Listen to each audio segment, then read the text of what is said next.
two, one. Welcome to another episode of the Podfatherz, the whimsical movie discussion podcast where three middle-aged dads who love movie and sports who are not afraid of going to go get their shine boxes, discuss and debate the great movies of our recent times. I'm Mark Condon, and I'm here with Eric Vogel and Ken Lenoci, both of who are in New Jersey, which is appropriate for this movie we're about to discuss. And Ken, you have a big thing coming up this weekend. Yep, my son's getting married on Friday down fantastic. by the Jersey Shore. Speaking of the Jersey Shore. Yeah, that's awesome. That's awesome. Yeah, it is great. Yeah. What do you guys do at the Jersey Shore and for weddings and the body parts? And do you just wade through? Do you skim it? What do you do there? They've cleaned up years ago. There are no more body parts washing. Oh, okay. This is hypodermic needles or anything like that. It's beautiful. This is ancient news. Gotcha. Like being in the Bahamas. The water's blue. It's unbelievable. Such a bad trope, Mark. Oh, okay. All right. Well, I apologize. So guys, hey, we're now halfway through season 2 of the Podfatherz. It's our 15th episode. And we have, I believe, learned the two greatest things in life: never rat on your friends and keep your mouth shut. Goodfellas is next. Goodfellas. Never rat on your friends and always keep your mouth shut. As far back as I can remember, I always wanted to be a gangster. Hey, Mom, what do you think? You look like a gangster. By the time I grew up, there was $30 billion a year in cargo moving through Idlewild Airport. Believe me, we tried to steal every bit of it. What do you do? I'm in construction. He's not Jewish. Mazel tov. For most of the guys, killing's got to be accepted. Hey, Henry, here's an arm. Very funny, guys. Here's a leg. There's a wing. What do you like, the leg or the wing?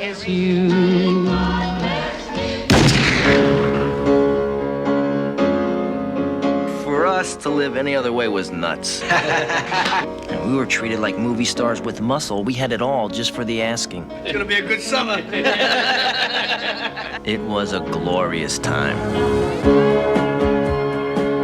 In a world that's powered by violence, on the streets where the violent have power, a new generation carries on an old tradition.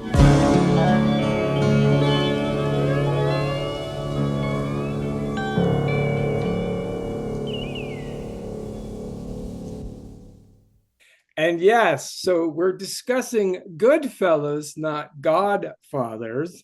And because after a year and a half of Ken begging, we are discussing the Goodfellas, the 1990 Martin Scorsese film starring Ray Liotta, Robert De Niro, and Joe Pesci about the real-life memoir of Henry Hill's rise and fall in the mob.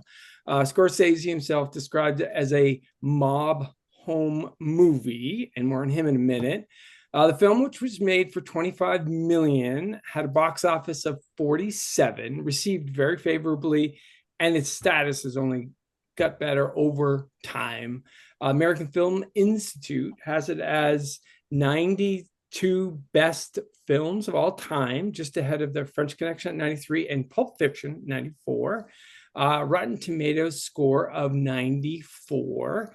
Consensus Review called it arguably the high point of Martin Scorsese's career, and more discussion on that in a moment. Was nominated for 6 Academy Awards. Pesci won for Best Supporting Actor, but with several snubs that we'll talk about in a moment. And this is, I think, leading to my little conflation of Goodfellas and Godfather, is that in his review, Roger Ebert said that no finer film, speaking about the Goodfellas, has ever been made about organized crime, not even The Godfather. And I have a thought or two about that. But Ken, as everyone who's been following our podcast from the beginning, Eric's mom, aka Dr. Vogel, our wives, and many of our children know that you've been making Goodfellas references in nearly every episode. So let's start with you. Why do you like this movie so much? Well, I've always liked this movie. We were there when it first came out. We knew it was, coming into the theaters. We knew Scorsese had another movie coming out. That we also knew The Godfather 3 was coming out, and we all know how I feel about that one. So anyway, from the get-go, I like this movie. But normally at this point, you ask, in looking at this now, watching it again, I like it even more. And we'll start right from the beginning. The opening scene and the opening credits, it just pulls you in right from the beginning. You get the names zooming in from the outside, and it almost sounds like cars flying by, right? And then you're in the car with Jimmy and Henry, and Tommy, and obviously they pull over, they open the trunk. Now they're bathed in this red glow, really looking eerie, and they have to finish off Billy Bats in the trunk. But in watching it again, you don't pick up on this stuff the first time around. In that first minute or two, you just realize there's 3 devices that you're going to see throughout this whole movie that are so key to this movie. So it starts off with the voiceover of Henry saying, as long as I can remember, I wanted to be a gangster. Then you have the freeze frame because it gets to Henry and then it stops. And then the third thing is Tony Bennett with Rags to Riches, the music. So those are 3 huge components of this movie that you appreciate more the second, third, fourth time you're watching it, because the first time you don't realize that. So I think as much as I've liked the movie early, watching it now and appreciating these other types of devices that he's using, to me, it's a masterpiece. It's just a great movie. Eric, what do you think? First of all, I'm shocked that Roger Ebert was an expert on organized crime. It's one thing to say it's a better made movie, but saying it's the best movie about organized crime, I'm like, right. The heck does he know? Although he was from Chicago. I saw this. I was living in Wisconsin, in Madison, Wisconsin, and I was living alone. Jen and I weren't even engaged. She was 1,000 miles back east. And I guess I'm 25 years old. And I went to the movie theater in Madison to see it. And there's nothing more depressing than a 25-year-old guy in a movie theater by himself watching this movie. But it absolutely blew me away when I first saw it. I've probably have watched the movie 4 to 6 times all the way through, probably bits and pieces of it. I don't know, countless, 20, 30, 40 different times, a little different. But as I was preparing for this, I loved it watching it again. Don't get me wrong. I really like it. But I think the lens I have it through was just that initial kind of shock of, not shock, but like absolute surprise of, my God, what a great movie this is, watching that in a movie theater by yourself. But the interesting thing to me was I always disliked the last 20% of the movie, the last 20, 30 minutes, whatever it was, when he's kind of losing his mind. And I always loved the first half of the movie better. And this time around, it's totally flipped on me. The beginning of the movie is good, but it's like in the middle of the movie where it takes off, and that last part of that really does. I get a better sense of that whole paranoia. It is supposed to be the 70s at that point, and just the absolute chaos of that scene. That's really just how it flipped on me. But I love the movie. Why do you think that is? To switch from like 25 to like your yeah. At 25, I should have, it's a little closer to Henry Hill in that scene than that's very interesting. Yeah.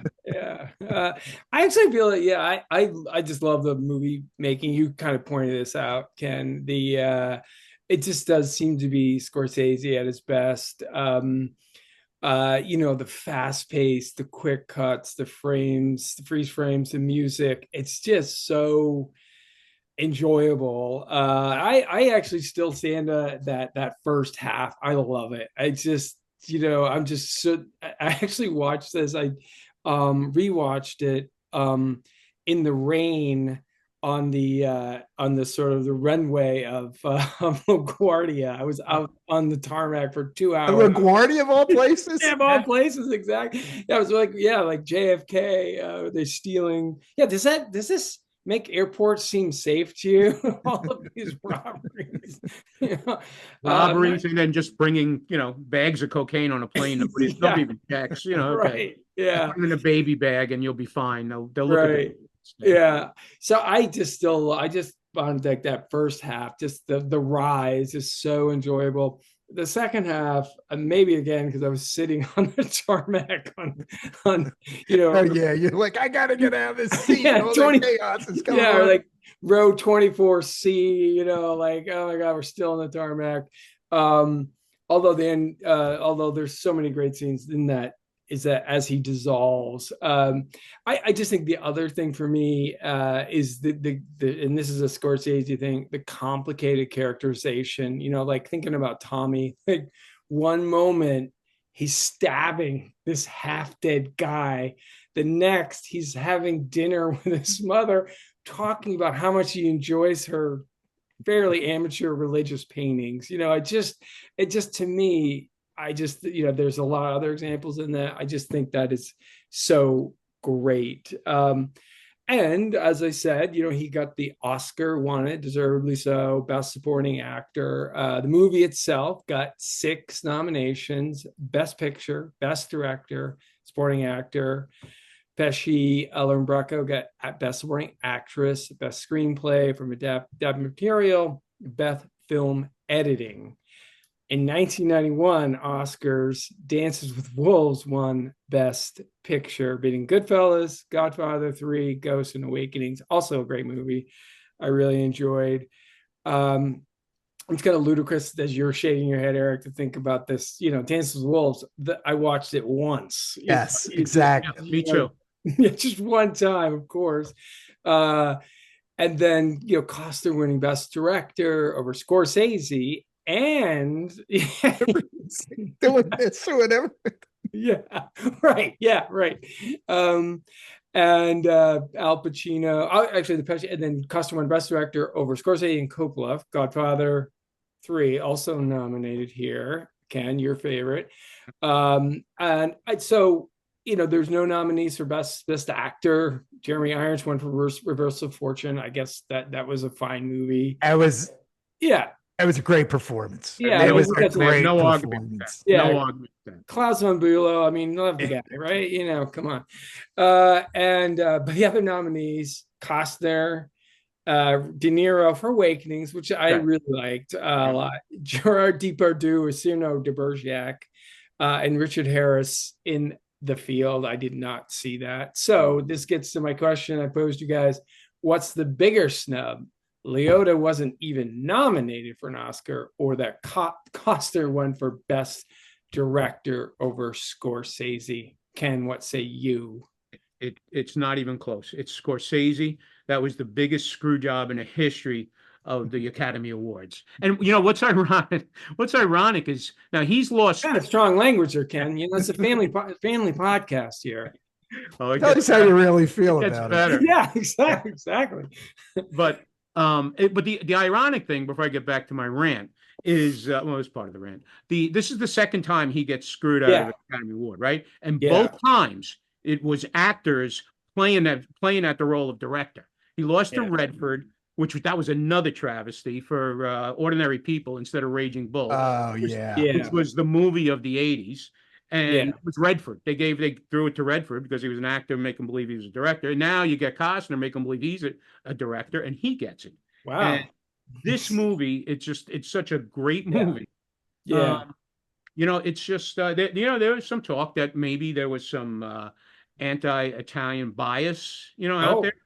There was a lot of that. But like to sort of quote Joe Pesci, could you imagine that? Being prejudiced against Italians? What's this world coming to? But it's very possible. So anyway, I do think this is such a masterpiece. The fact that he didn't win, I think that's the biggest snub. Leota, I could You have your understand. Italian flag right there. I think There you go. you're for those of us who are watching, you can see Ken's Italian, Right. the Cosmo Club. Yeah. So quick follow-up before I go to Eric. So which is worse though?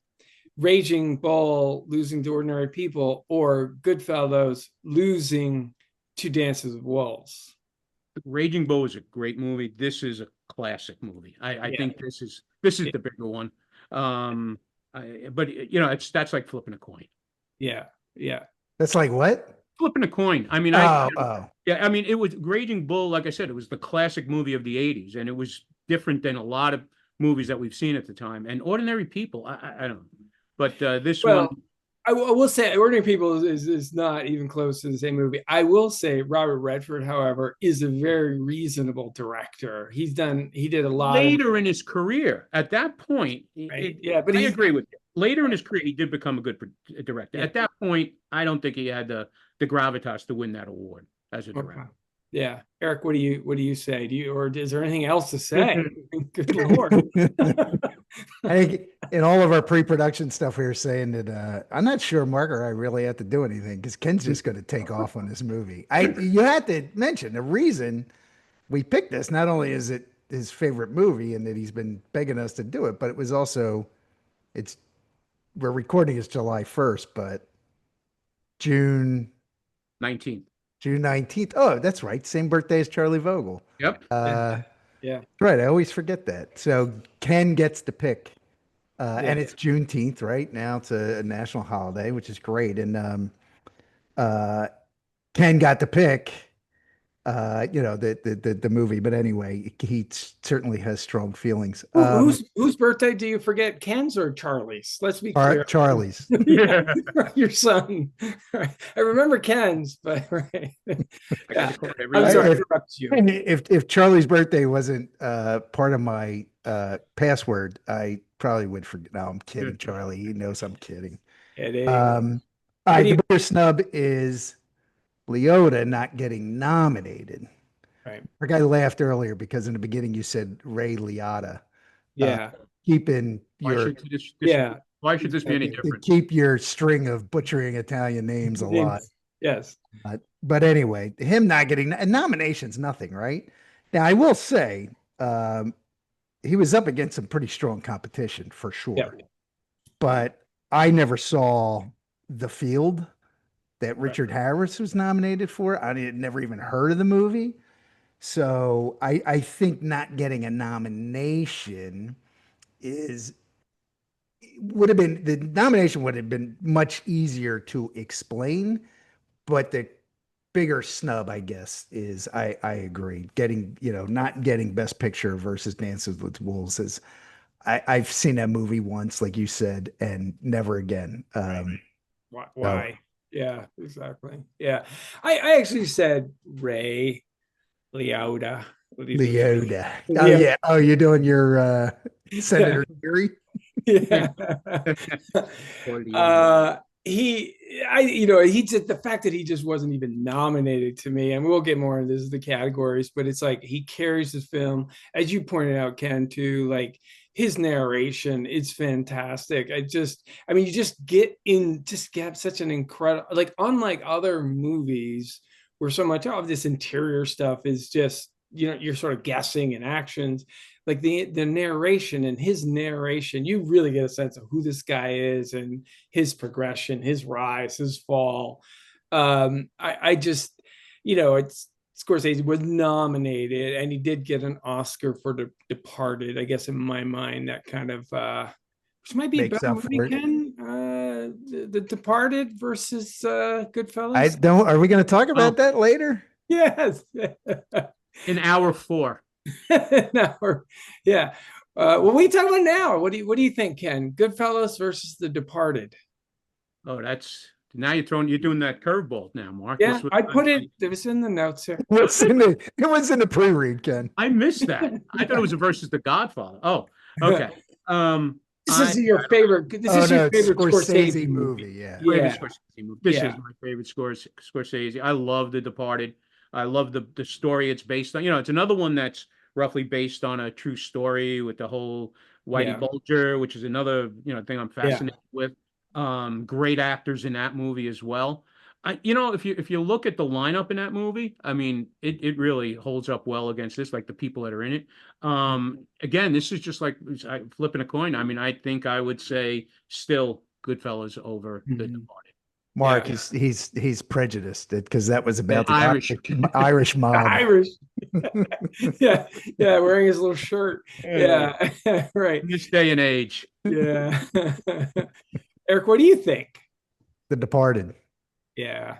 I love this movie, but The Departed there's more, there's a little more to The Departed in terms of the twists and there's this I mean the ending of The Departed is just like kind of like wow, double ending, right? Yeah. And I think that's I like that movie better.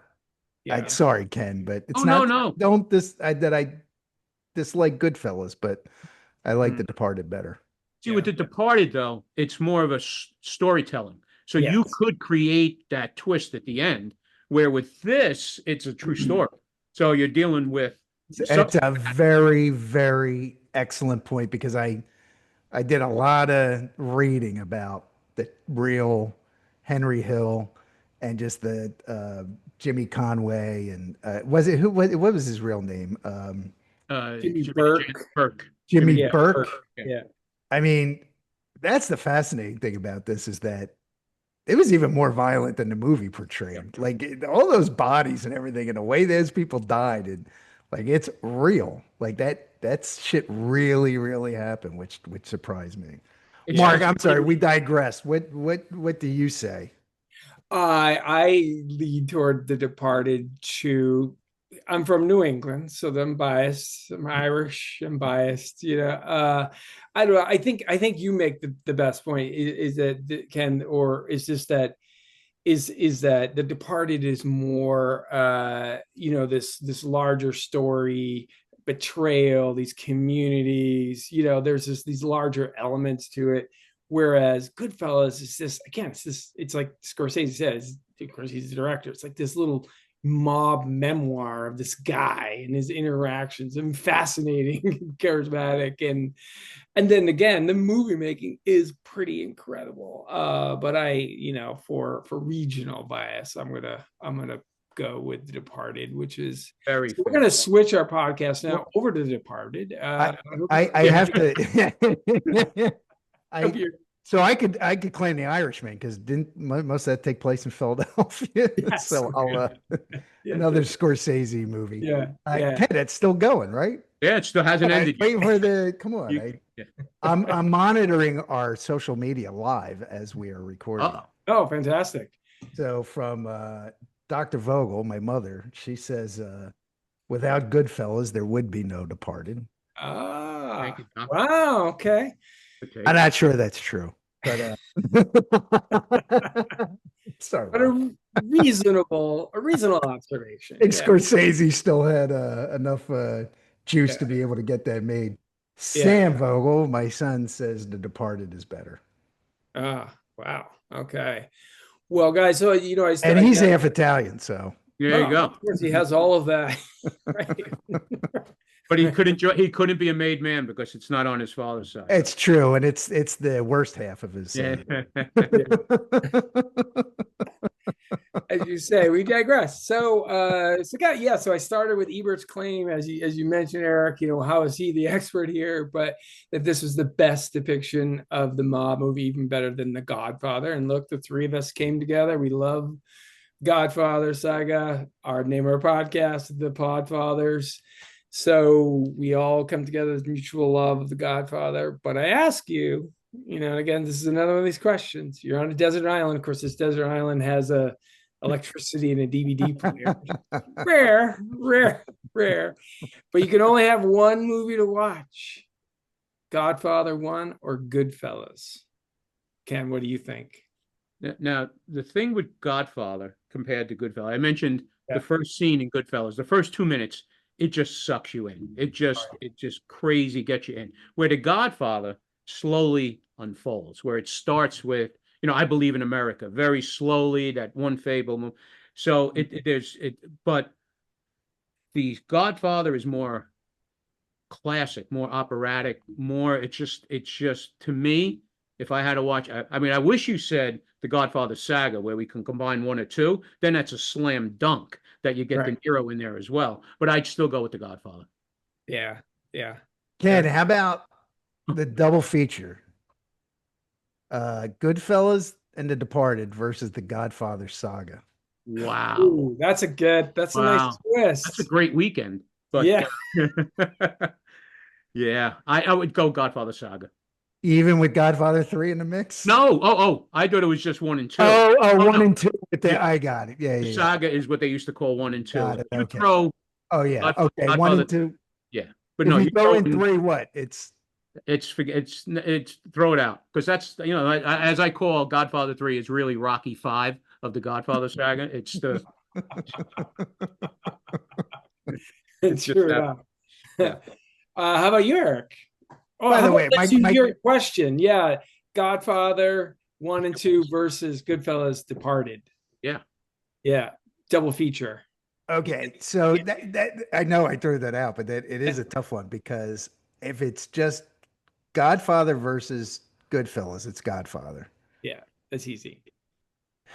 Godfather 1 and 2, which I still claim Godfather 2 is the greatest movie ever made. I agree. I'd probably go with the saga just because it would kill more time on that desert island than Goodfellas and The Departed.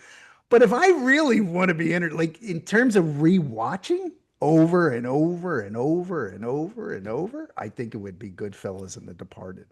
Yeah. Versus the saga. By the way, I just had to say, for anybody that's watching this, my comment about when I said the Italian side was his worst half, I certainly didn't mean that, but it's from the Henry line Hill. in the movie where she says, my daughter tells me you're half Jewish, and he goes, just the good half. Yeah. So just to be clear, It's good to have corrections corner as we go along. Just to Well, make- you don't have those neighbors to worry about anymore, right, Eric? And in case this gets out yeah. down I there. don't know. Oh no, right there. No. They're not there anymore. Just you weren't worried about it. Had real life Door tonight, mobster yeah. right next door. Real life big time mobster. So Anyway. what about you, Mark? Yeah, so I the original cut, it is pretty easy because it's, as you say, Ken, it's this there. Yeah, I think that's how I heard described. It's like, is the Godfather's this operatic. It's just this slow moving, and Goodfellas is like rock and roll, and obviously the music kind of adds to this.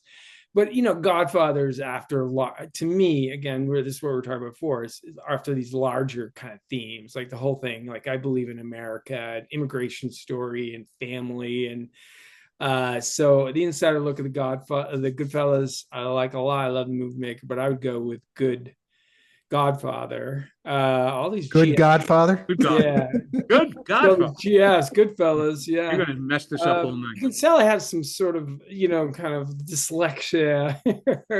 But I think your question is much harder because I would really enjoy watching Goodfellas and The Departed.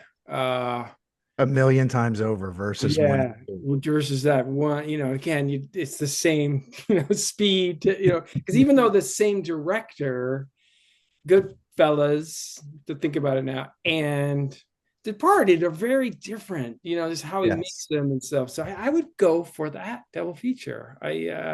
Surprised to say. So, I just that with me with the Godfather, still you unwrap new stuff almost every, there's some of these things that have happened below, and I'm like, how did I miss that all these years? And these little things. So I always pick up, no, maybe not anymore, but for a long time I was just picking up new stuff in those movies. So that's why I find them so interesting. Well, I think if I was stuck on a desert island and got to watch Godfather 2 or 1 and 2, I think I might actually figure it all out by the time. Like with Barzini, right. Now was it Barzini or was it Tattaglia? Exactly. Oh, was that? Yeah, it's like yeah. The boat comes in. Okay, Eric, we're ready to save you. No, wait. I No, almost wait, got it. Wait.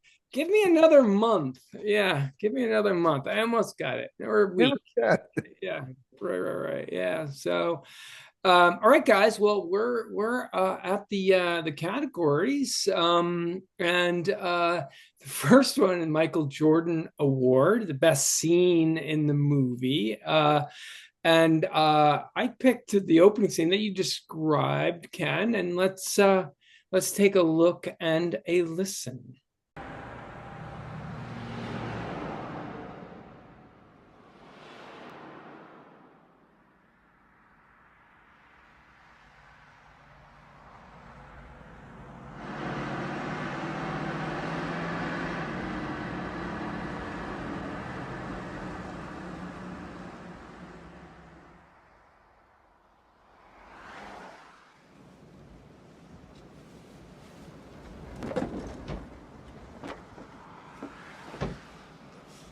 What is that? Jimmy, What's up? did I hit something? What the fuck is that? Is it Is flat? that flat? What? No. What the fuck? You better pull over and see. Yeah.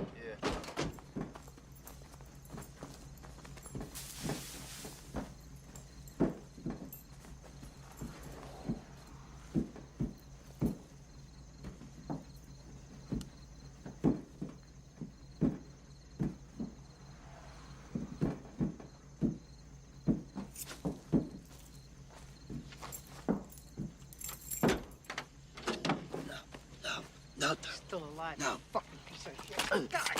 God. Look at me. Look at my fucking eyes. God.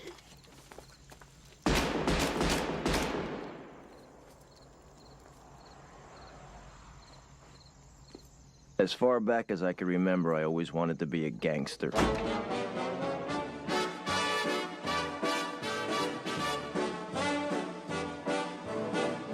I know I'd go from rags to riches if you would only say. And you started saying this, Ken, it just established so quickly the tone of this movie, like what was happening. You sort of laid it out really well, the freeze frame, the music. But the other thing I really like in here is this sort of the humor. Is this like, he's driving along and he's like, what? Is there something wrong with the car? Like, did I hit something? Like, yeah, you got a half dead guy in the back, but we don't really get that till of course they obviously open, have their guns and knife ready when they pull it out, and then just that suddenness of the violence. And that's what this is kind of interesting again about this movie. It's just the violence is so quick, and it's again related to how he wanted. I think he said how Scorsese is that he wanted the movie to start like a gunshot and then get quicker as it went along. And I think that's what happens. That violence is so fast. And then the other kind of little thing I liked in this, and this, I just think that Leo's performance as Mario is so good, is that the look on his face after they shoot and kill the half-dead guy, and he's just like, oh my gosh, like what have I got myself into? Yeah, and it really is incredible. And then, as you said, the needle drop, the Rags to Riches with Tony Bennett is fantastic. So that was kind of my scene that you talked about a little bit. Mark, can I just interject?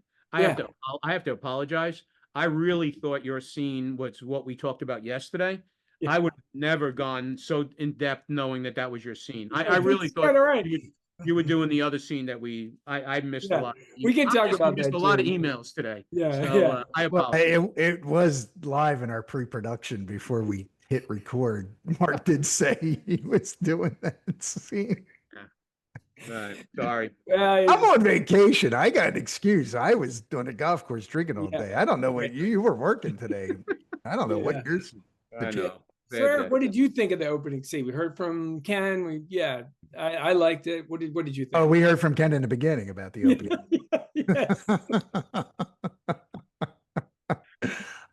No, I mean, it grabs you right away. I mean, it really is. And then again, to read about it that is what happened. That's exactly what happened. They thought there was a they heard this sound. They thought they ran over something. They thought they had a flat tire, and he gets out and they open up the trunk, and I guess they actually say they beat him to death or shot him to death. I don't think they stabbed him, but anyway, it was really just like wow, like I did not expect that, you know. But no, it's a great scene. Yeah. It is one of the great opening scenes to a movie. Oh, for sure. I Yeah, mean, you know, there's Jaws, right? That opening scene. I mean, there obviously a ton of great opening scenes, but this is a really good opening scene. yes, yeah. So next scene, I think yours is actually next, Eric, in order. You go ahead. Yes. My scene is when Tommy, Joe Pesci's character, thinks that he's going to be made a made man, and he gets surprised.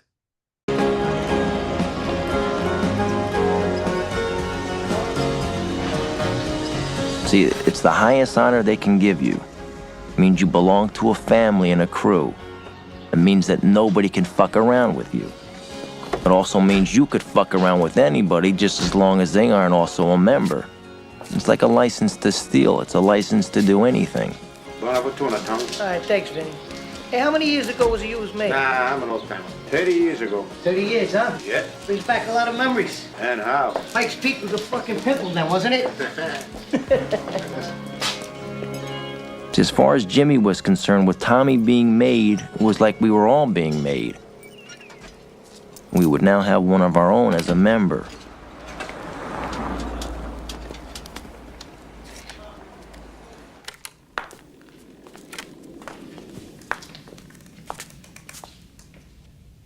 Oh, no.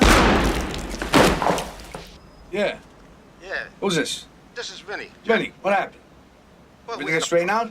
No, we had a problem. I mean, we tried to do everything we could. What do you mean? Well, you know what I mean. He's gone. And we couldn't do nothing about it. That's it. What do you mean? What do you mean? He's gone. He's gone. And that's it. Fuck. I knew it. I can believe it. I can't fuck it.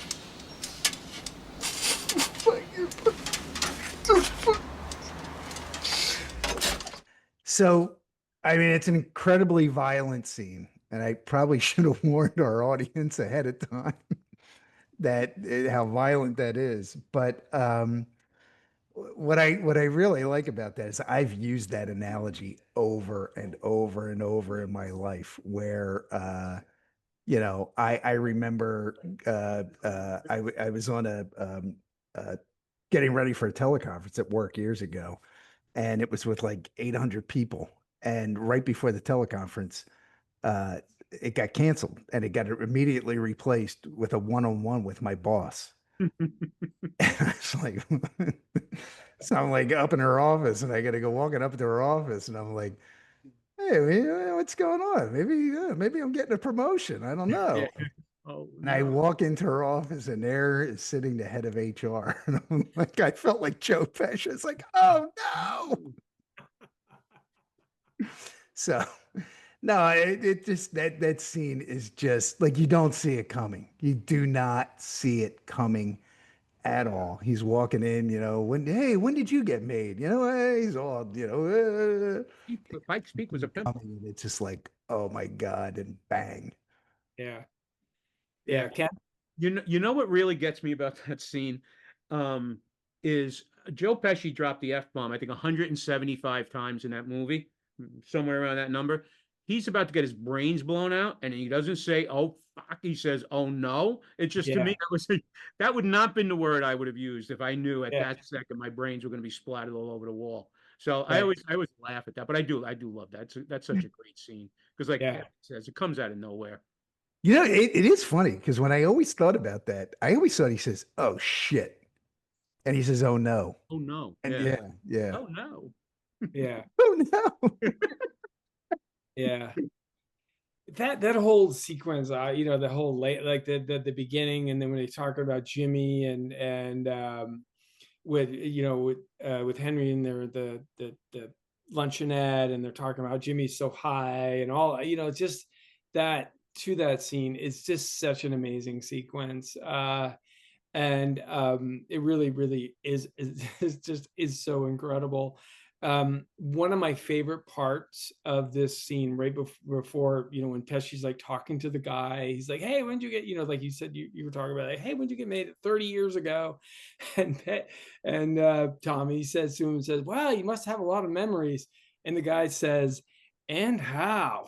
It's a small little thing, but it is so funny because it's sort of a formal line, kind of, and how, this the way he uses it, and you're just thinking, like, what are the memories he has, killing and strangling, and just dumping bodies, like, not these happy little memories of, I don't know. I think this is also part of what makes this movie so great. It's just these little bits of humor that Scorsese kind of just fits in here, really to kind of in contrast, obviously, the violence and the drama, etc. So, Ken, when I think back on that scene, I always thought that when he walked in, for years until I saw it again, I always thought when he walked in, there was like clear plastic or cloth or something on the floor that gave it away.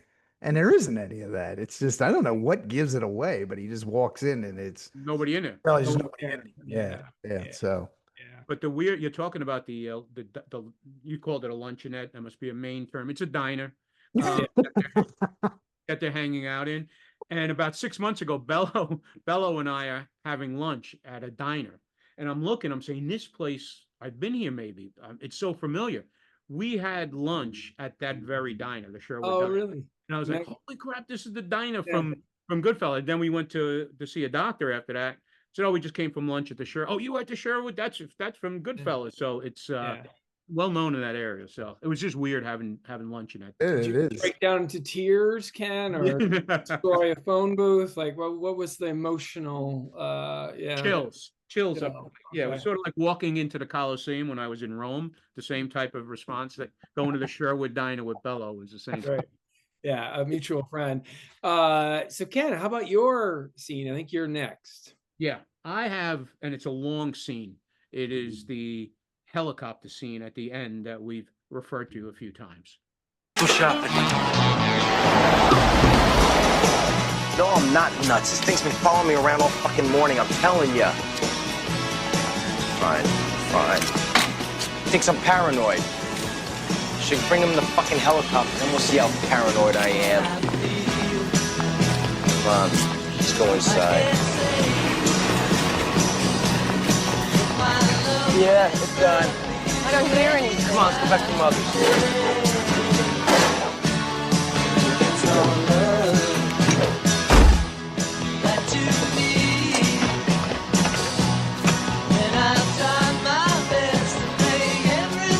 They're right.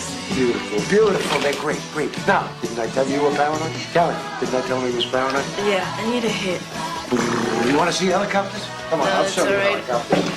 I've seen enough helicopters for one day, thank you. I'll show you helicopters. My plan was I had to get home and get the package ready for Lois to take on her trip. Also, I had to get to Sandy's house to give the package a whack with quinine. Plus, I knew Sandy was going to get on my ass. Then I had the cooking to finish at home, and I had to get Lois ready for her trip. Yeah. Hey, babe, when you coming over? I'll be there in about an hour. Staying tonight, right? I can't. I got my brother tonight. Oh, Henry, we... Come on, stop. We'll talk about it later, okay? Yeah, whatever. Goodbye. Fine.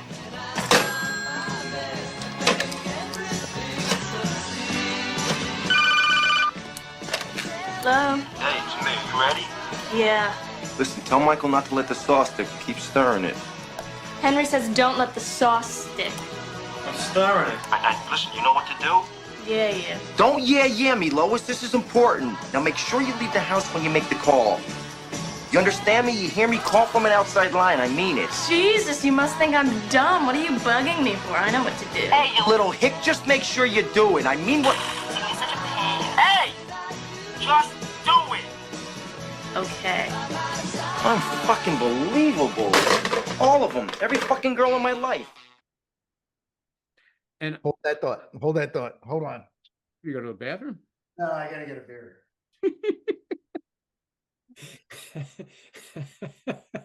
Man. Been editing all this out. I usually leave this in. Yeah, for sure. Did John goes, what are you doing? You have such a wonderful family. All you got to do is hold up a sign, just like, "Can I get a beer?" And somebody, Yeah. I'm sure, would have ran it to you. Well, at one point, my mother-in-law's over here cleaning the kitchen. Sam's going into the bathroom. I'm like, it's hard to concentrate while all this Yeah, shit's going on. We've lost This is them a already. serious enterprise. Yeah. But it was All right, 30 minutes in and we've compose lost. here. We're coming back from the scene. Ready? Right. That This scene, it's just, you know, I the way I've heard it described is if you did cocaine, that's what it would be like. I've heard people describe it that way. You know, and that person have been you back in like Yeah. 1981. Yeah. My friend, My friends have told me, yeah, my So- friend was telling me.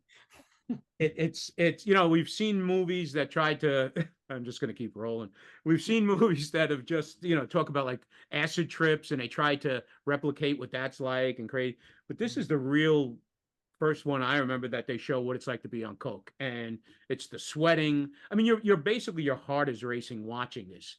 He's talking very quickly. There's quick cuts, all of the things he has to do that day. I mean, he's starting the day with doing lines of blow and then running around. He's taking his brother to the doctor. He's making dinner, he called, you know, this is interesting. He called it gravy twice and sauce twice. So this doesn't solve the situation with gravy and sauce. But anyway, so you're doing that. So it's almost like you get the high from the beginning of the day where you're running around, your heart's racing, you're feeling like all energized and manic. And by the end of the scene, it's almost like the crash that happens at the end, when the paranoia sets in and you're looking for the helicopters and boom, it just crashes on you. So he did such an incredible job of bringing the audience into that feeling of what it's like to be wired on coke, for better or worse. Yeah. No, you're right. And like, seriously, like that is one of the scenes that should have given him an Oscar nomination. Like Yes. he plays that so realistically. It really is a shame that he did not get nominated. Because it's a progression, right? It's this, you know, Yeah. it's rags to riches to rags, and he carries it through this whole thing. And it's great. Although the brother has the best line in there when he's driving out of the hospital, and he's like, "Yeah, there's helicopters been following me." He's like, "Oh, sure, helicopters been following you around." Yeah, I like Kevin Corrigan in later stuff. I mean, he's a kid in that movie, but he's one of my actors that I like a lot when he's in things. But anyway, go ahead. right. Yeah, no, but yeah, no, it was. But and you're right, the frenetic pace, everything he has to do, and I loved how, and I think this is part of the, and I think I remember this correctly, like the doctor pulls him aside when he picks up his brother. Yeah.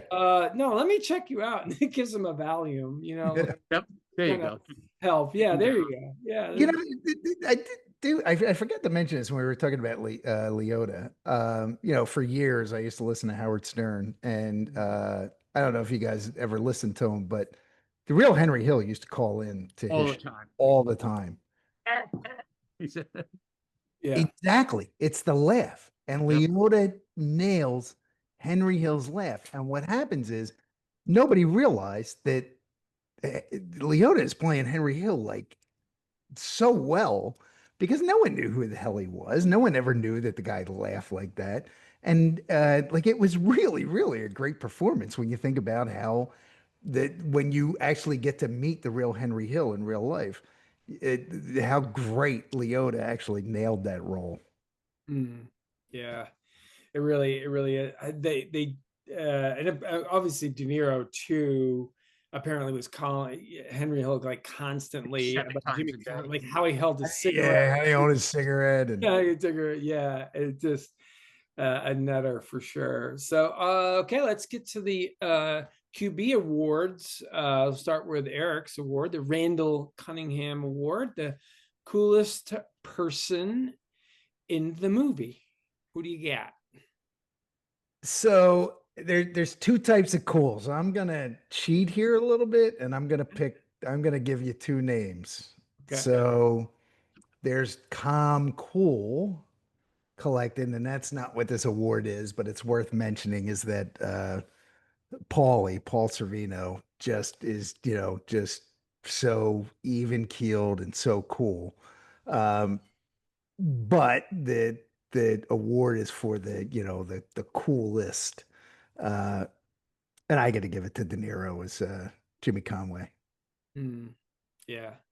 Oh, Ken, you're shaking your head. Why? Yeah. All right. What do you got? I'm giving it to Henry Hill. I mean, in not that we all know the real Henry Hill, but in this movie, he had charisma, he had style, the way he carried himself, and he never really lost control, except for when Karen, why'd you do it? And then he lost a little control. But and again, it's just there's no I'm being a little facetious with this, Eric, because I did have Jimmy. I have maybe Jimmy, but he cried. He cried when Tommy died, and that's it. That blew it for me. He was crying like a little girl at the phone booth. So I gave it to Henry. And apparently that referral to HR is not working. We've got to step up some of our curriculum. I think Ken's right. In hindsight, just the whole where he whips her into the back of the was it the Copa? Yeah. Goes through the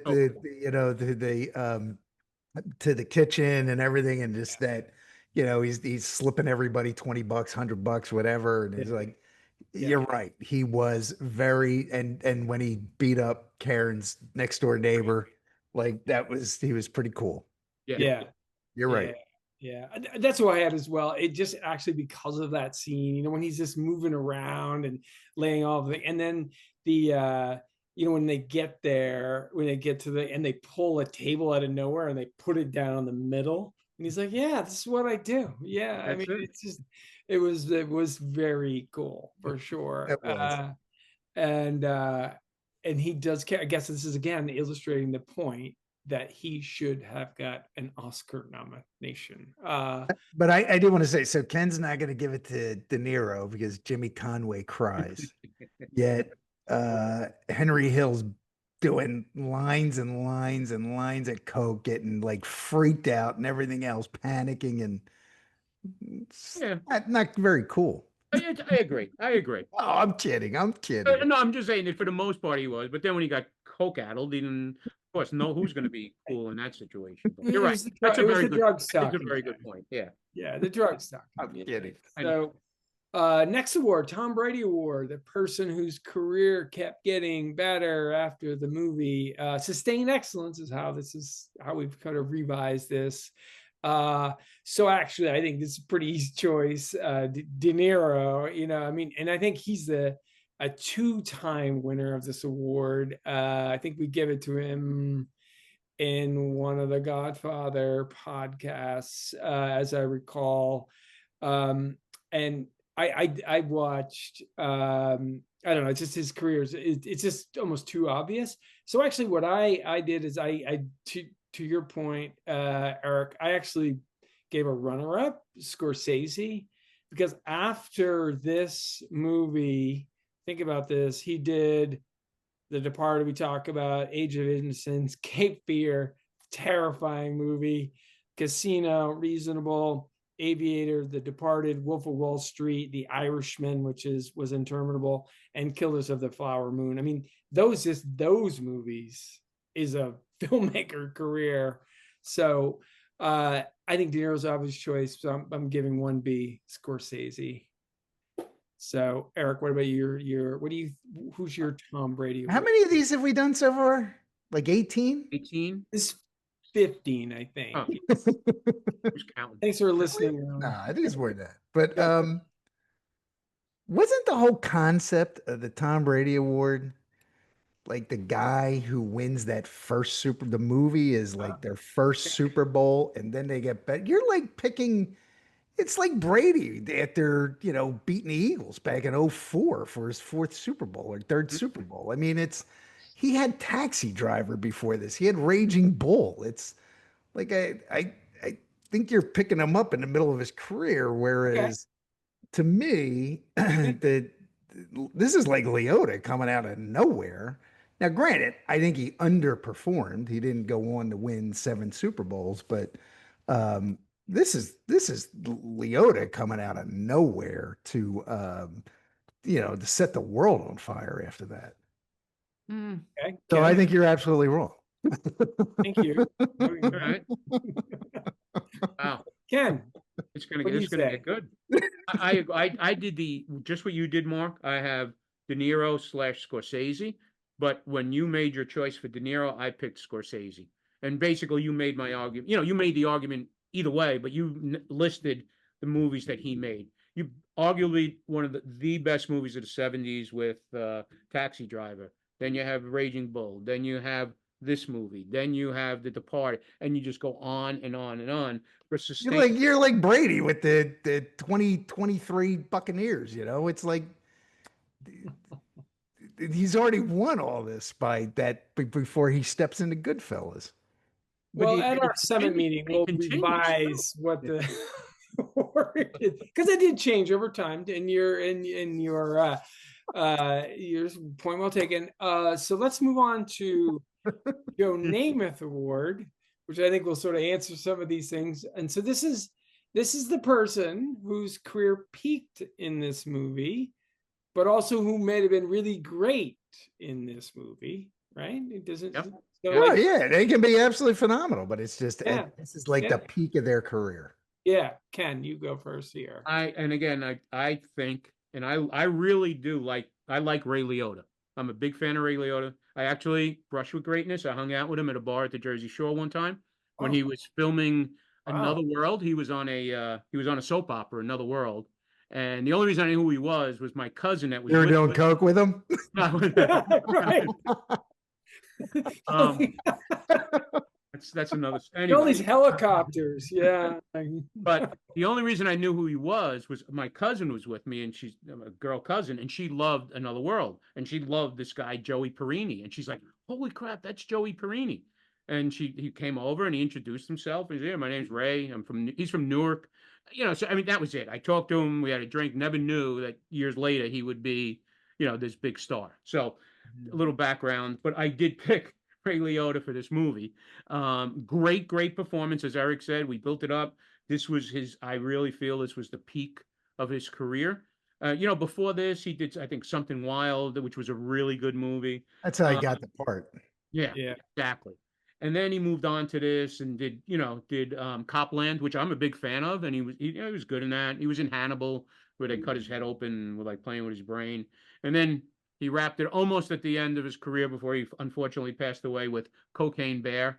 So we did see the progression of his career. So I really feel, as great as he was in this movie, I picked him as the Joe Namath. Yeah, I had the same, actually, just for all of those reasons.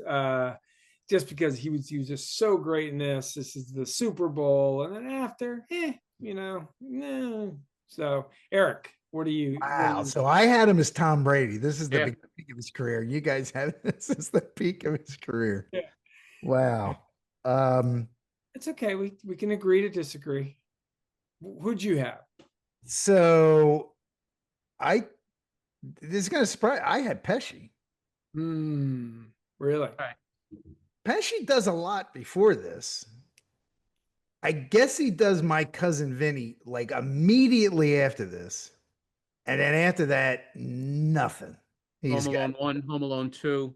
Did 8 heads in a duffel bag. And like, if you look at his IMDb, he might have 9 credits or something after this movie from 1993.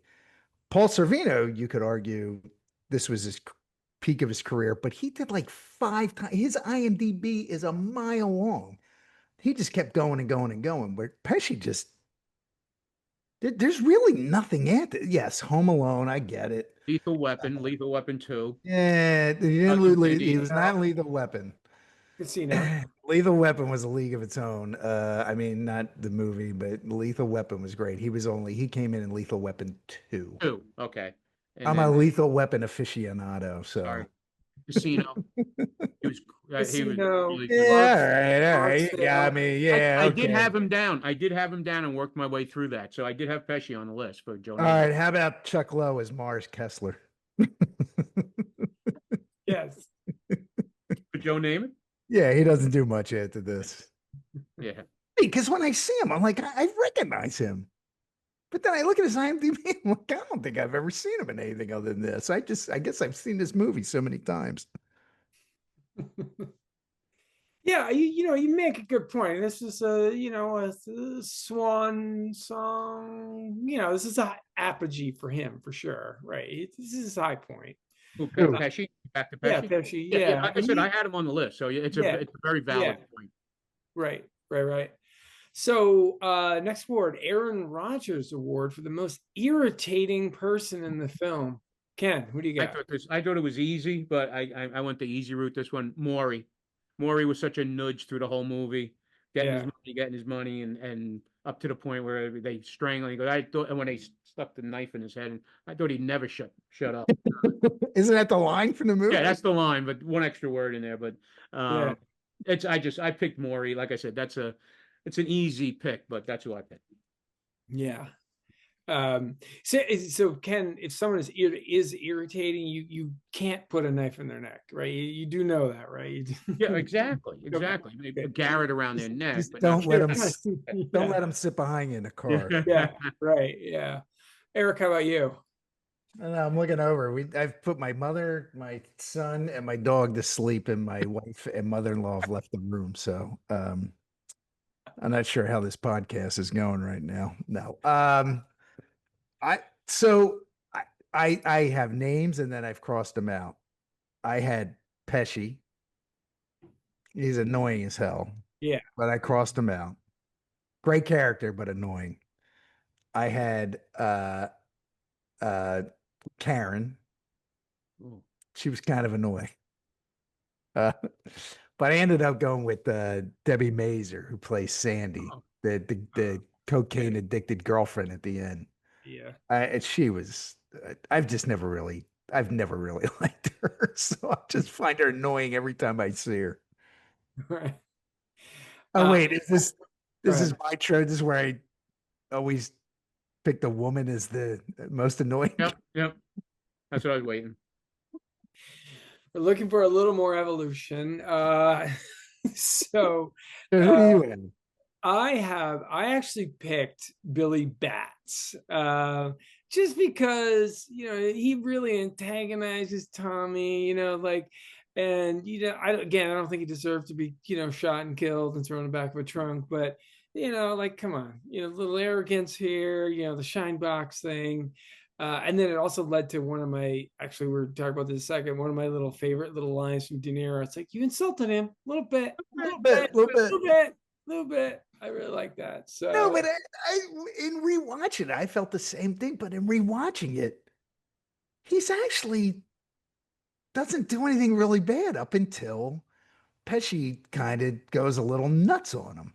Yeah. He's actually being friendly, he's being nice, and Pesci loses his mind. And then that's when he, as guys do, they, after he's kind of been attacked, he insults him. And it's one single insult. Everything else he does up until that point is nothing, and he even says he's pleading his case before he knows what's going to happen. He's just like, I said, I'm busting his balls, it's like, I'm just having fun with the guy. Like, what's his problem? It's Pesci that's the type of person that drives me.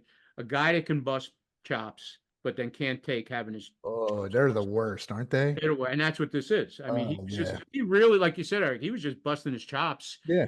I mean, no worse than what Pesci has done in the restaurant, the bar scenes and everything like that. Worse. He did significantly less than what Pesci does throughout the whole movie. Yep.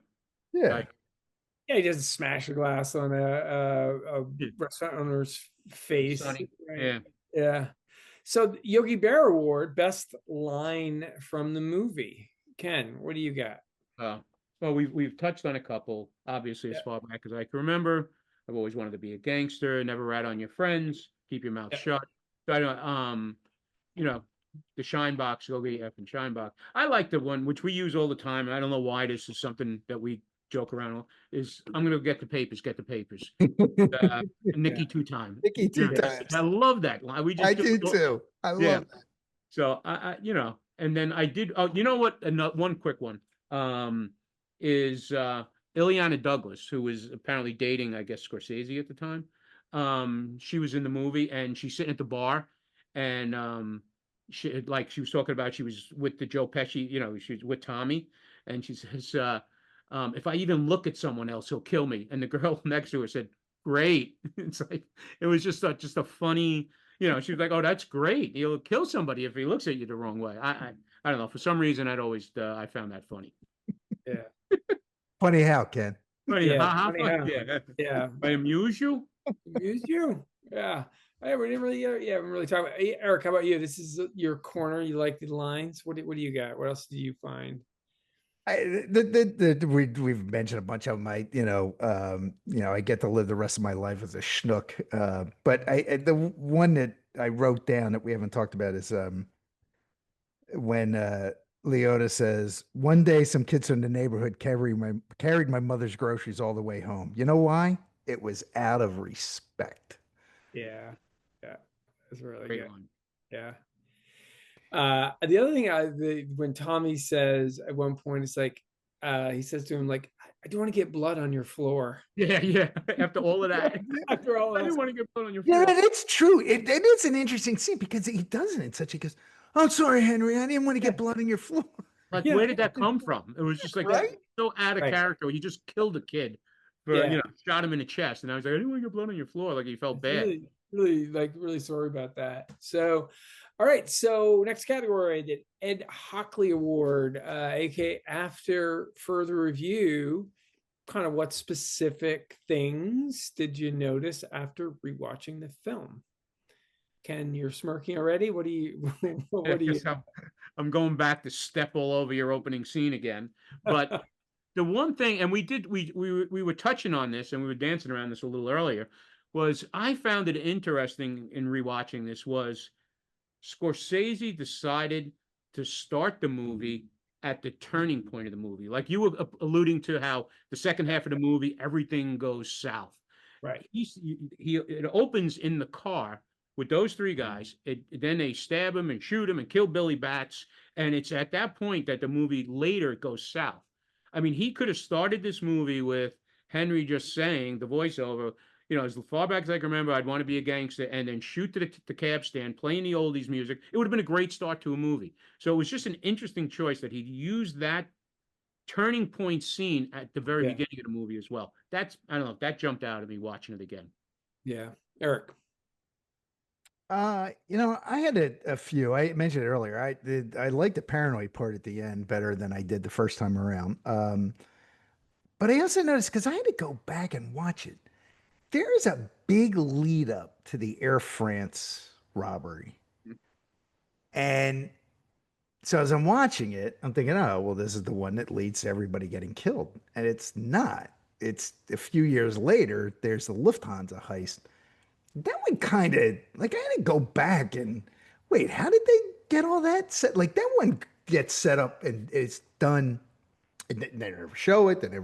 He's getting a shower when he hears about it. But the whole setup to the Lufthansa heist, which is the biggest heist in history, and leads to all these people getting killed. There's like no lead up to it. There's to them, again, the Air France was a much bigger setup, and they pull it off than the actual Lufthansa heist. And so I thought that was really interesting.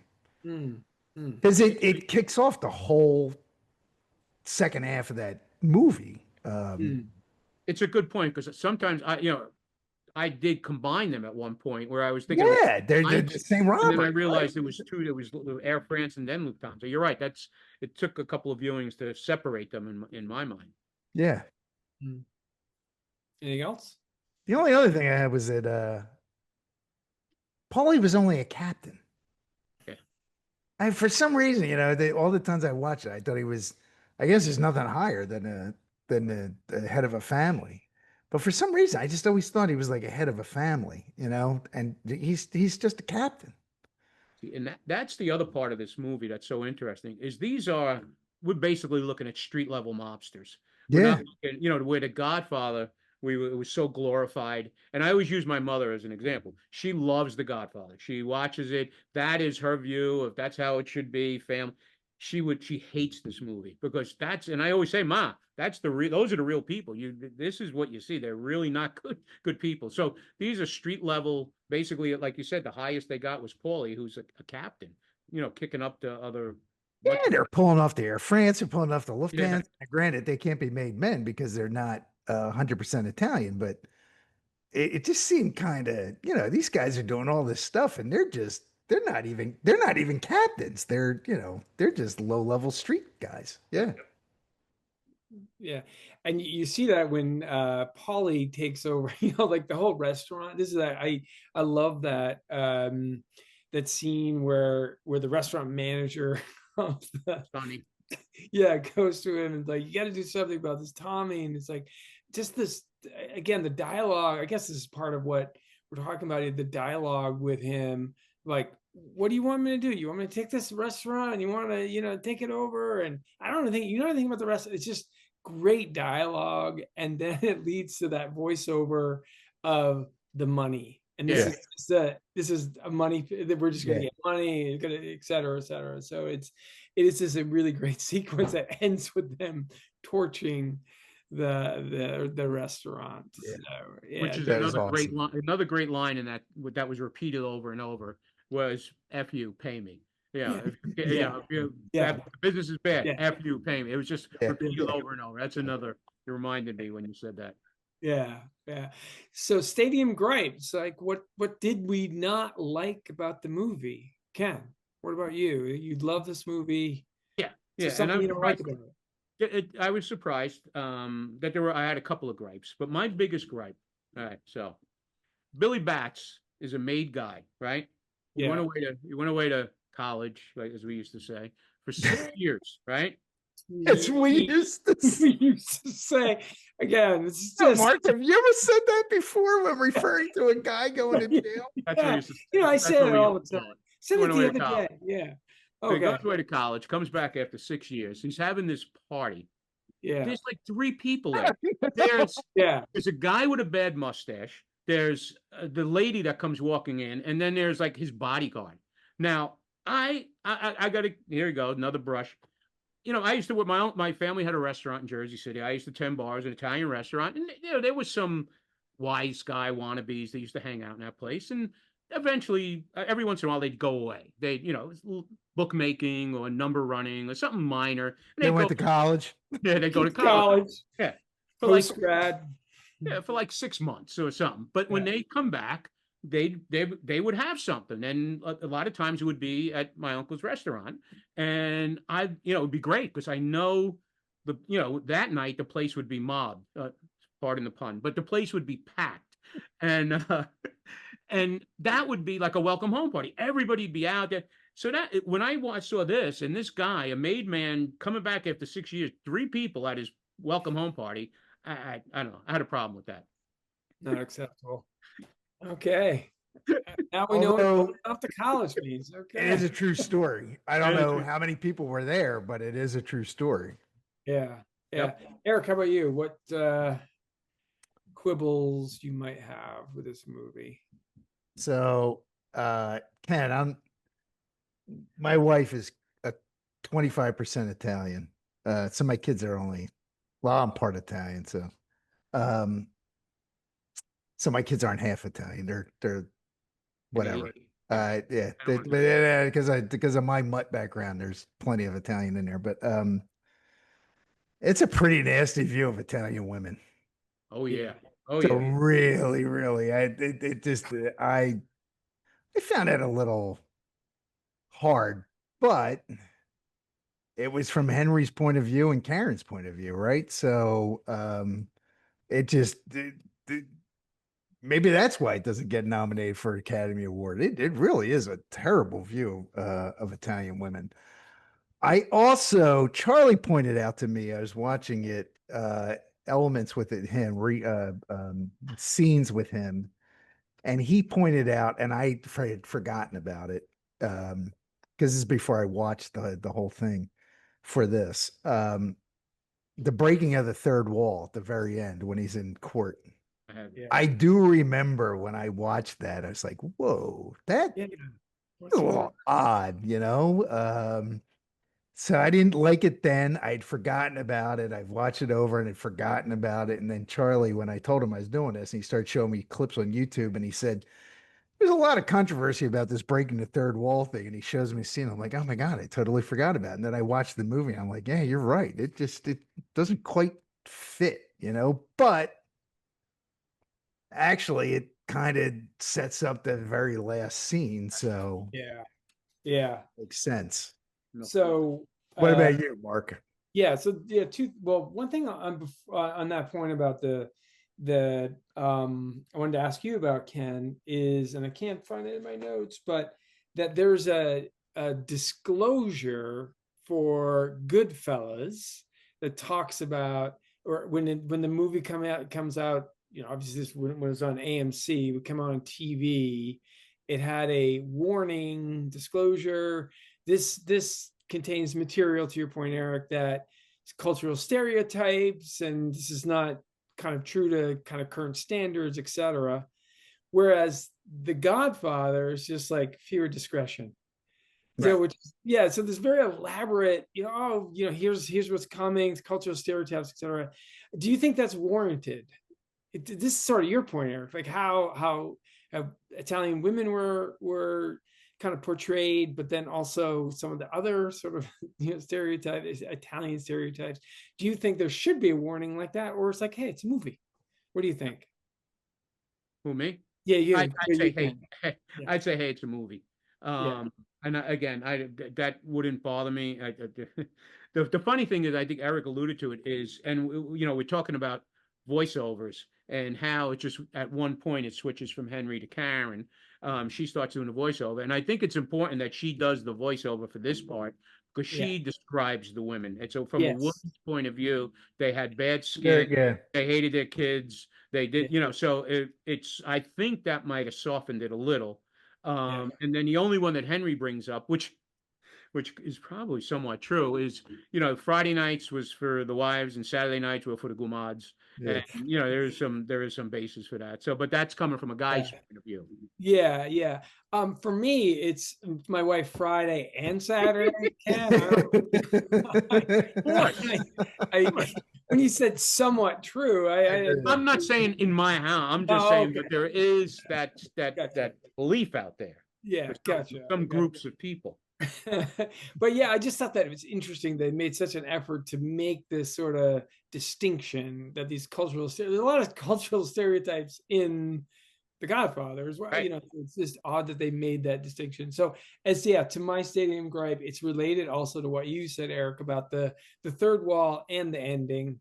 I like the last line, and I love the little narration about, I'm kind of stuck in the suburbs, but I'm just like, I wanted something else there. I don't know what that is, but there was just, you know, him just going around the bathroom, because it really, let me back up to say that the movie rules were violated. Everyone kind of paid a consequence. Jimmy, Polly, Tommy died. You know, Polly, they all died. Tommy was shot. Henry, he's in the suburbs, you know, and he it's like when they're negotiating with the prosecutor. Actually, who was the real prosecutor? Yeah, Ed McDonald. Yeah, it's great that he did that. And apparently he improvised that line, Babe of the Woods, on the fly. Yeah. And but you know, his thing was like, I just want to be somewhere warm, right? And so he's the thing, really, there's no consequence to Henry Hill. But again, this is maybe the story, but there's just something about that was unsatisfying to me. And Mark, we'll go one step further with that whole Ed McDonald and the scene you're explaining. Apparently, I saw him interviewed on another show talking about Henry Hill. And that scene when he actually did interview Henry and Karen about going somewhere, outside, waiting in another room, Henry had two of his girlfriends. He was also trying to negotiate to bring them to witness protection as well. That's according to Ed McDonald. Yeah, a little moonshot goal. Gotta you know. He's got Friday, Saturday, and Sunday. We got the right, exactly. Yeah. So Fantasy Football Award for just a couple more here. Award for who might have been casted for key roles. Candace, you like this corner? What did you find? You know, we're gonna all touch on some of the more common ones, and I did like Sean Penn. They talked about for Henry only because Sean Penn played a similar part in State of Grace a couple of years later. I think that would have been an interesting. I Yeah. still think Ray would have been better, but just a weird one. They talked about also for Henry Matthew Modine, and he did not take it because he had moral objections to glorifying gangsters. I don't know. And then I did hear Nick Cage for Henry as well. Mm-hmm. And I I heard John Malkovich, Yep, I heard Alec that. Baldwin, Val Kilmer, and Tom Cruise. Tom Cruise. Any Yeah. movie from 1982 Yeah, right. forward, Yeah, I think Tom Cruise is going to show up in the research as being considered for the role. yeah. There would have been a lot more running in the movie. Sure. Yeah. You just made Jen laugh. So, but of those names, actually, Ken, it's funny that you said that. I think Sean Penn would have been great in this. I think he could have really captured this very, very much so. Yeah, young Sean Penn at that point of his career, without a doubt. Yeah, yeah. I Anything don't think there's almost anything Sean Penn can't do. Right. Yeah, sure. Yeah. I also saw Madonna. Madonna and Ellen Barkin for Karen. Yeah, for Karen Hell. Yeah. And Eric, your friend Debbie Mazar was also considered for Karen. Oh God, that movie, this movie would have sucked. Yeah. But she ended up getting the other part. Yeah. A lot more cocaine use for sure. I mean, if she were in it for that long, oh my God. Yeah. And you pointed this out, Eric, is that the studio didn't want Liotta, but Scorsese loved his manic energy from Something Wild. And that was really the thing that did it for him. So moving on, Mike Francesco. I think we want to spend a little time here. This is the Mike Francesco's Award for Monday Morning Quarterback, where we discuss the movie's director, and we sort of talked a little bit about his movies and where they rate. And as I started, he wanted the movie to start like a gunshot, pick up speed, clearly did. I thought the narration was great, and again, stuff we've all talked about. The quick cuts, the freeze frames, the needle drops, all great. I did love that Karen had this narration. But one thing interesting that I did read also in this review is that Roger Ebert, who apparently who's a organized crime aficionado, right? Yeah, but apparently spent a lot of time with Scorsese, and apparently that he knew Scorsese over like a 23-year period. And apparently every time, he said in this review, Scorsese always talked about being an asthmatic child growing up in New York, looking out the window, watching the other kids playing outside. And that led to obviously this creative urge for him. He's observing and creating these stories. And what's interesting about Scorsese is that he had a cocaine problem. And apparently, I guess. De Niro saved, you might know more, but De Niro really kind of saved Scorsese. He's like, hey, look, you got to get your act together. We're going to do this movie, Raging Bull, that's going to bring everything back together. So, which, clearly did. And so he had this great second half of his career. So I wonder, is Goodfellas, here's my sort of question, really Henry Hill's story about the mob, or is it Martin Scorsese's story about movie making, the thrill of it, the rush of it, and the addiction to all the things that can come of it? So that's just a thought. What did you guys think else about Martin Scorsese in this movie? Thank you. That's a fascinating take. Well, he had postponed this, right? Because he was doing The Last Temptation of Christ. Yeah. It's again, you look at his IMDb, he has like, what does he have? Like 6 bangers. Like, I mean, like Yeah. great movies. Yep. And he's got a whole bunch of other shit that is, and I guess Coppola is the same way to some extent. I Yeah. mean, and it's at least Scorsese, and maybe I'm wrong about Coppola, but Scorsese was successful doing things other than mob movies. Whereas does Coppola have? Oh yeah, he's got Apocalypse Now, obviously. Little movie called Apocalypse. Conversation. All right, okay. Apocalypse All Now. right, yeah, bad take on my part. No, I had read that he had a coke problem, and it was just that this was delayed because of he was doing Last Temptation of Christ, and which I've never seen that actually. But no, he's one of my all-time favorites for sure. For Yeah. sure. I mean, if somebody says, listen, there's a Scorsese movie coming out, regardless of what it is, I'm going to be absolutely intrigued. Yeah. Ken? I agree. We've touched on a lot of the things he's done in this movie. I mean, I do like I read somewhere, the freeze frame thing. It's such a frenetic pace in his movie. It almost gives you time to think. It's like, okay, it stops for a second and it's like, okay, let me think about what's going on. So I do like some of that. I love, and this is something about Scorsese that in so many of his movies is the score, is the music used, and it tells the story. And he has specific reasons that songs are used. They have to add to the story. They have to fit into the scene. And he does. I don't know anybody that does what he does with music. It's just, I mean, and we could. I know we were talking about needle drops. I don't know if we forgot about that. You doing that? Like, when are we doing it? But Yeah.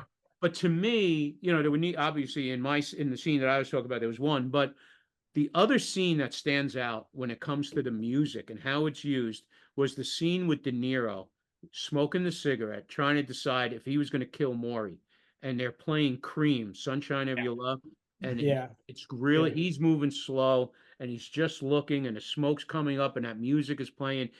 It's like pure evil looking at De Niro in that scene, and everything adds to it. It's De Niro's acting, but the music and the shooting of that, it's just incredible. So I do think, here we see him using the music, and he also co-wrote the script, not to jump around, but I think the use of the music is just incredible in this movie. Does he use the Stones in Last Temptation of Christ? I think. Yeah, Eric Clapton does 2 songs in that. Yeah, this is a Stones. Honky Tonk Woman with Mary Magdalene. There was a scene with Mary Magdalene. He played Honky Tonk. No, I agree with nose, and then she blew his mind. I do agree with you on the music, though. Like, he does incorporate music as better than anybody. Yeah. So we talked about that in the pre-show. Best needle drop, Layla. So this is like sort of 4, right? Layla, which is in your scene, Eric. Sunshine of Your Love. You just talked about that, Eric. Gimme Shelter, Rags to Riches. Like, which of those songs adds to the story the most, would you say? Well, listen, I'm going to jump in because Layla's not in the scene that I picked, but when I think of Goodfellas, the montage of the bodies turning up with Layla playing is one of the, I think, greatest montages of a movie to music ever. And that's what I think of. Somebody says Goodfellas, that's the first thing that flashes into my mind is just the bodies turning up in the garbage can, and the guy Tommy Carbone in the ice truck and the meat truck, and he's frozen. It took him 3 days to thaw out. And I researched a lot of that, and all that's true. Like, down to the guy and his wife that were killed in the purple Cadillac. Johnny Roast Beef. Johnny Roast Beef. And oh my God, Samuel L. Jackson's character. Oh wow, Scat. But he gets killed exactly the way it happens in the movie for the same reason. He left the truck at his girlfriend's apartment, and they were tracking them down. And which is fascinating to this day that they've never arrested anybody for it. I guess they got one low level guy at the airport, and they've never found the money. $6 million. Yeah. Never found the money. And Jimmy died in jail. Yep. And the money's never been found. Ken, what about you? Where do you were just talking about music. I think Eric makes a really good argument. Anything else you would add to that? Yeah, because I was looking at it like around my scene with the helicopters, and there was some great music in that scene. There was Donovan. I wasn't crazy about that, but then they went into Memo from Turner, which was Mick Jagger, which was from an old movie of his where he starred in like in the late '60s that Scorsese loved. So he used the Jagger song Memo from Turner. Then Magic Bus was really a cool, that comes in because that's when everything is going nuts, Wired Up. Magic Bus is in that? I guess I missed short bus. Oh yeah, how about that? When he's running around and things, and then with the crash, they play Monkey Man by the Stones, which is such it's like that's the crash right there. I'm a monkey, and boom. So that's my one. Again, no argument with Eric, because same thing. When I think of this movie, I think of Layla, I think of that scene. But looking at it, because since you brought it up, Mark, that's another one is Monkey Man in that scene. Yeah, so good. The other thing that I think before we move on, what we have to mention is that David Chase. Yes. This was the template for The Sopranos, and he talks about that openly. This inspired him. I think there was 27 actors from Goodfellas that appeared in The Sopranos. I was wondering if you guys did the research. I didn't. I was trying to count, and I kept losing count of how many were actually in there. Yeah, 27 is what I read. I mean, and there are like a half a dozen big ones. Yeah, for sure. And clearly this, speaking of what would not have happened, like The Sopranos would not have happened without Goodfellas. I mean, just this Dr. Vogel, that's an homage to you.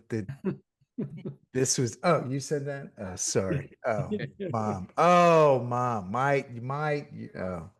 So confusing with all these things. You're gonna get in trouble over Credit to the wrong person. It was Jen that said, without Goodfellas, there'd be no Departed. I thought it was my mom said that. Okay, well. Sorry. Correction corner. Did I take us off track? So the other thing with Scorsese, and we've talked about this in some of his other, this is just going to be a self-indulgent story. But the use of his family, right? Something different. The use of his family, we've seen his father's been in movies, and the famous scene with Joe Pesci, and it's his mother. She plays Joe Pesci's mother. So a couple of years after this movie comes out, my territory was Lower Manhattan, and part of my territory was Little Italy and Mulberry Street. Did you have a capo? I had to report to every day and kick up to. Half of my bonus I had to kick up. But anyway, so I'm in the doctor's office one day, and this lady walks in, and she sits across from me, and I'm looking at her and say, she looks familiar, but she could be any of the old ladies you see on Mulberry Street every day. So the doctor comes walking out, and he goes, Katie, it's Katie. And she gets up, and now it clicks. And he goes to me, he goes, do you know who this is? And I said, yeah, it's Joe Pesci's mother. I mean, Martin Scorsese's mother. And they both laughed at me. But oh, no kidding. Yeah. Oh, that's so cool. But I called her Pesci's mother first, and then caught it and said, no, I mean Martin Scorsese's mother. So yeah, I did sit across from her in the doctor's office. Oh, that's pretty good. Yeah, because that window he was looking out was Mulberry. That was Little Italy that you were talking about when he was an asthmatic little kid. They lived right on Mulberry Street there. I did read that. Yeah, right. So if one last point on this, so if we have the Podfatherz Mount Rushmore directors, when we did Jaws, we put Spielberg, greatest all time. He's there. Coppola. Scorsese. Mark, are you going to put Robert Redford or something?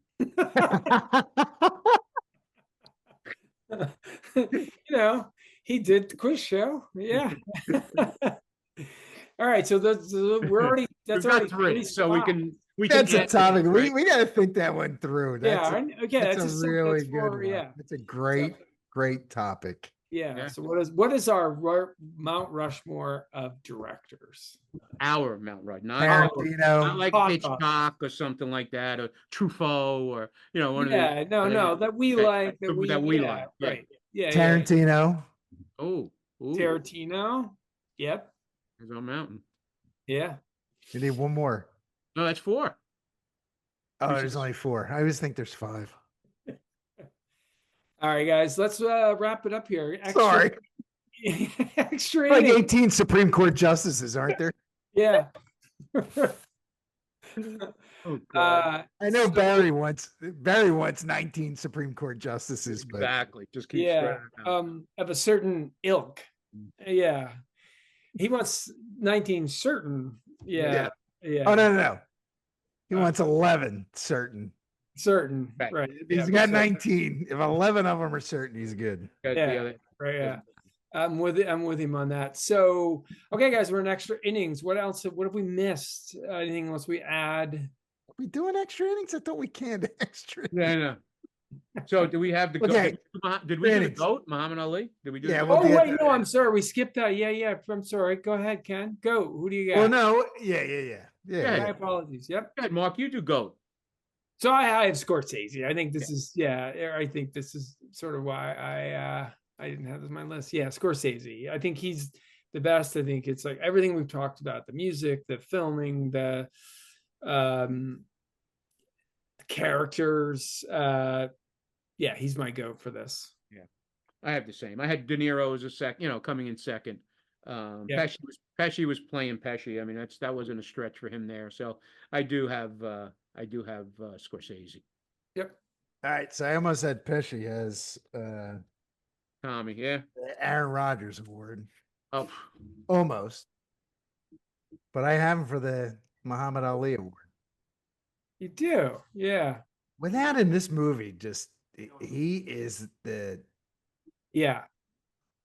he makes this movie what this movie is. And now I don't disagree on Scorsese. You're 100% correct on Scorsese. But if you go with actors or characters, that the Tommy character, without him, this movie is just the movie doesn't happen. I mean, there is no movie, right? It's kind of boring. Like Tommy, absolutely, the craziness of Tommy makes this movie just spiral the way it spirals. For sure. Yeah. Yeah. I like if I had to choose between Pesci and De Niro, I would pick Pesci. Just for that reason that you talked about. Because I saw while I was recently recuperating, I watched De Niro in Midnight Run, which came out. yeah, right around this time, right? Yeah, it's like I think it was a year or two later. And I liked him better in Midnight Run versus Goodfellas.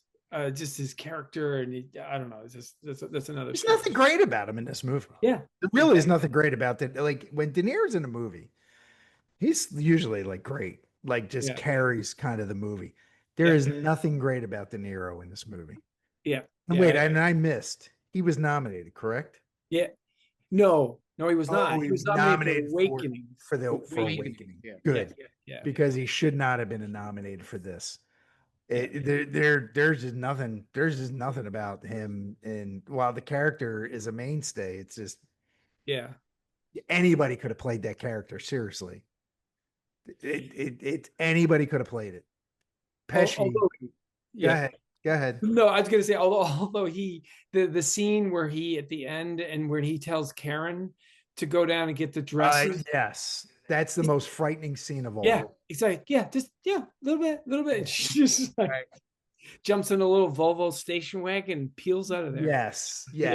But again, anybody could have played that. Yeah. Anybody could have played that scene. Pesci. Yes. While he plays Pesci, and I'm not a big Pesci guy, this movie hinges on Joe Pesci, because you take him out, and again, Leota's great, but you could have picked any great actor to play Leota's part. Yeah, because he's a narrator, whereas Pesci is this central character to he is like he's the catalyst to so many different things. I mean, we didn't even mention the spider scene, which is like Right. Yeah. heartbreaking, kind of, Yeah. you know. Right. Yeah. Yeah, no, I agree with that for sure. And so extra innings, I guess I'm the only one who prepared. But actually, this is Oh, what- no, I got I some. have some stuff. no, this is okay. Got some stuff. I'm smart. I got some stuff. Not dumb. So- Like people but this- say. But this is sort of related to Scorsese, and I do like to say one little research item for those people who've made it this far. I thought it was Which is Dr. nobody. Vogel, Dr. Vogel I'm only. sure I'm gonna make it this Yeah, far.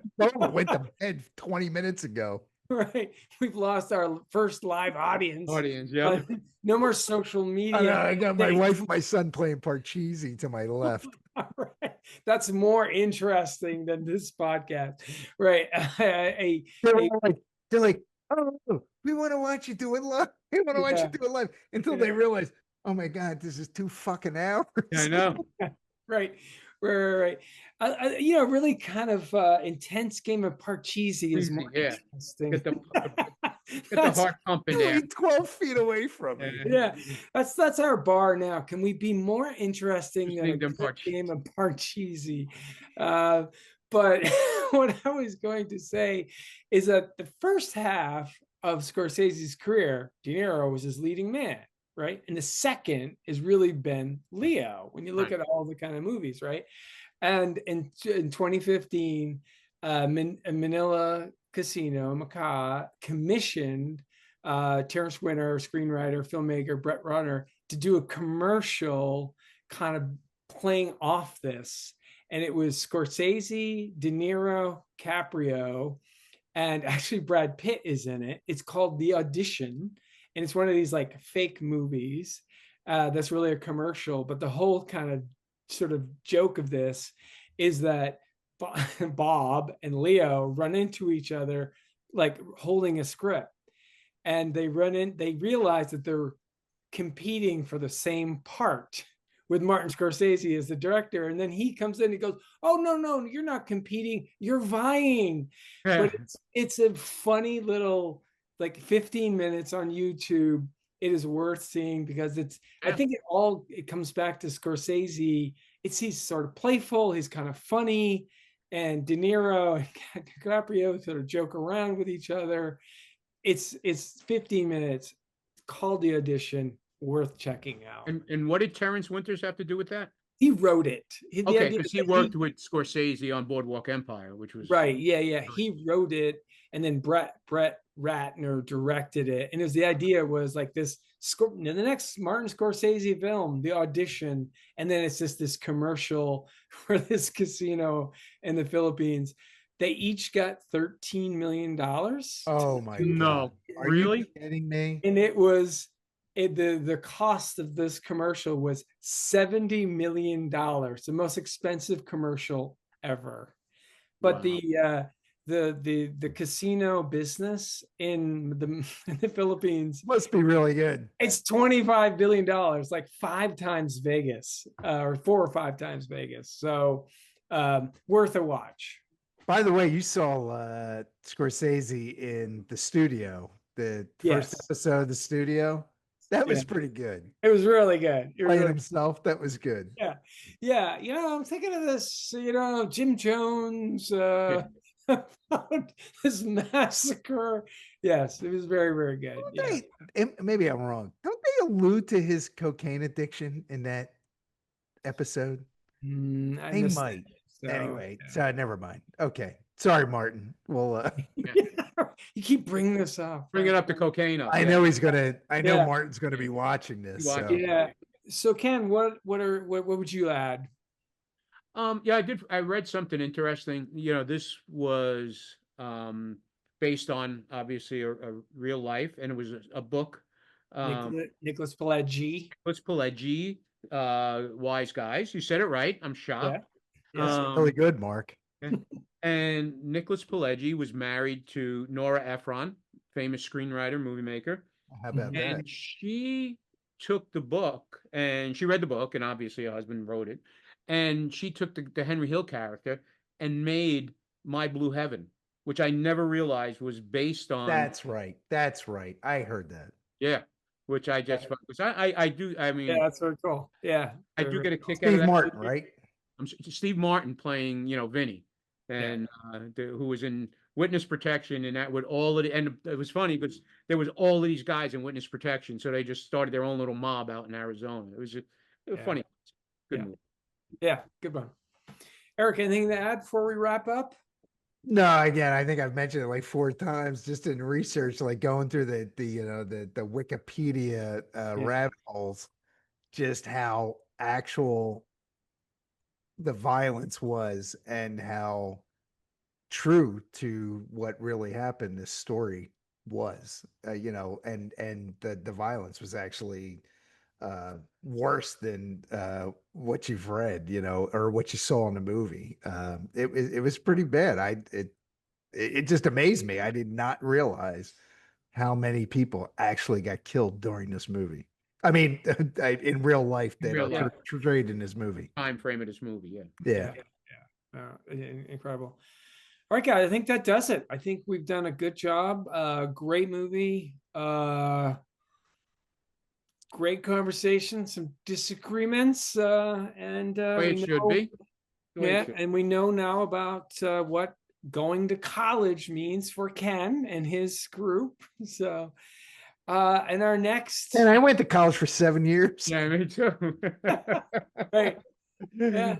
Oh, yeah, and I like my steak medium rare. What was the line there? Like, you're an aristocrat. Yeah, he's an aristocrat. Yeah, exactly. All right. Well, next podcast. What are we doing next movie? We doing Marks? We got to do it. We're doing Marks. Breaking away. We're doing Breaking Away.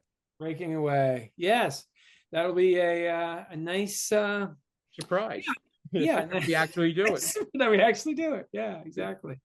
All right, guys. Great job. A lot of fun. Love you guys. Great job. Yep. Yeah. Thank you. Great job, everybody. Good going, Mark. See ya. Easy on the cocaine, Cam. Yeah, easy on the cocaine. Come on, you feeling fucking strong, Mark? Boy.